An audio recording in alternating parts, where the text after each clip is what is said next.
존경하는 국민 여러분, 박병석 의장님과 선배 동료 의원님 여러분, 정세균 총리님을 비롯한 국무위원 여러분, 서울 강동구 을 출신 더불어민주당 이해식 의원입니다. 헌법 전문은 대한민국이 3.1운동으로 건립된 대한민국 임시정부의 법통을 계승한다고 천명하고 있습니다. 이런 헌법 정신에 따라 국회는 일제강점하 반민족 행위 진상규명에 관한 특별법을 제정하고 친일 반민족 행위 진상을 규명하여 역사의 진실과 민족의 정통성을 확인하는 것이 사회정의구현이라고 밝히고 있습니다.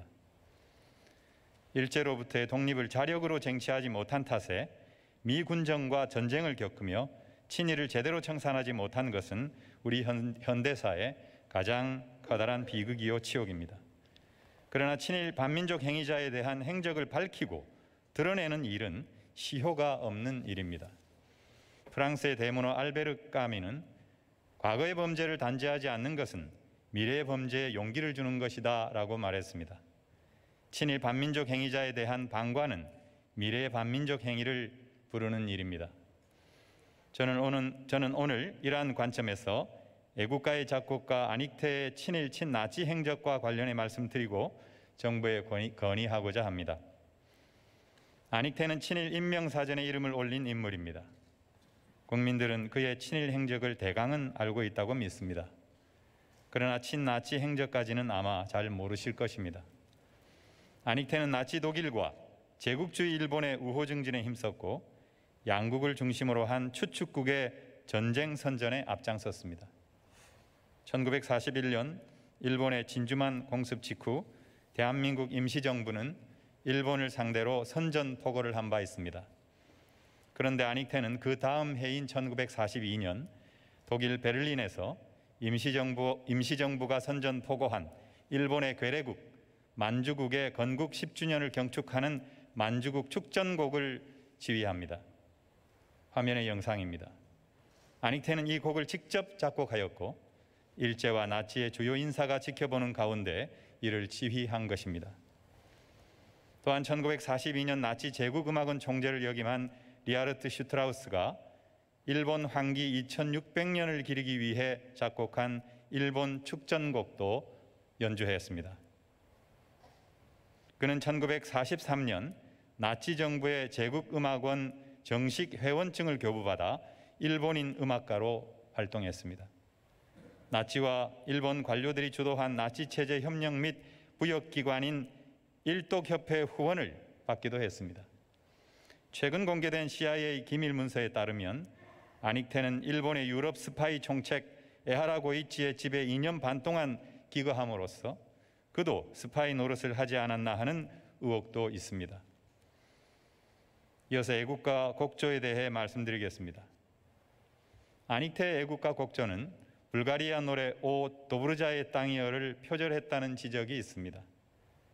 애국가와 뗄래야 뗄 수 없는 안익태의 대표작 한국 환상곡은 일부가 개작돼 1942년 만주국 축전곡으로 일본 제국주의에 헌정되었고 만주국 축전곡은 다시 개작돼 1944년판 한국 환상곡이 됐다고 알려졌습니다. 총리님께 질문드리겠습니다.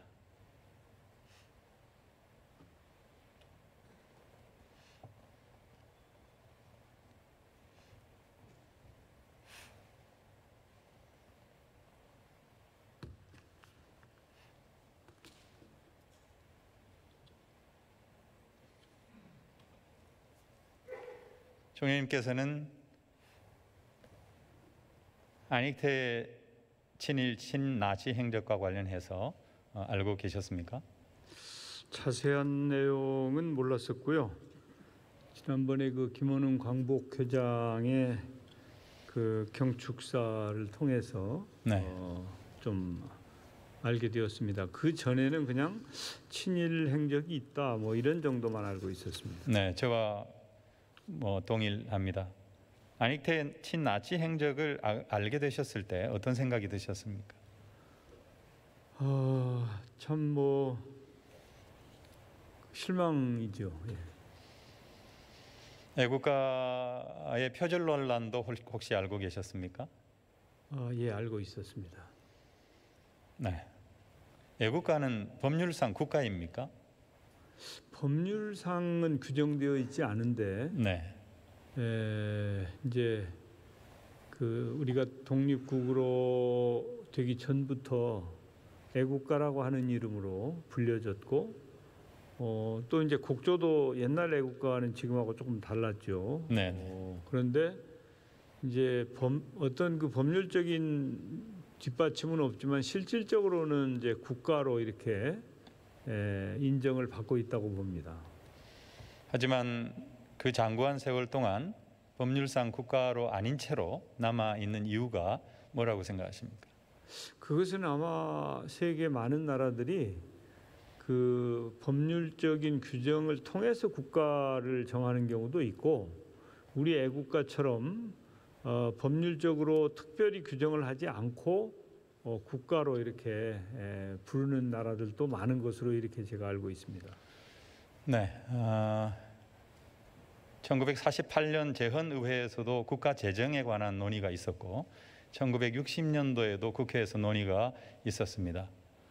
전두환 정권 때는 민간위원회가 개최되기도 했고 김대중 정부에서는 스포츠 행사에 사용되는 응원과도 제작하는 그런 검토가 있기도 했습니다. 재헌의회 당시는 아마 통일이 되면은 정식으로 국가를 부르자. 그래서 그 논의가 미뤄졌던 것으로 알고 있습니다. 외국의 경우에는 100여 개 나라에서 국가를 바꾼 적이 있습니다. 프랑스, 미국, 독일을 비롯해서 우리가 알고 있는 선진국들도 대부분 국가를 바꾸었습니다.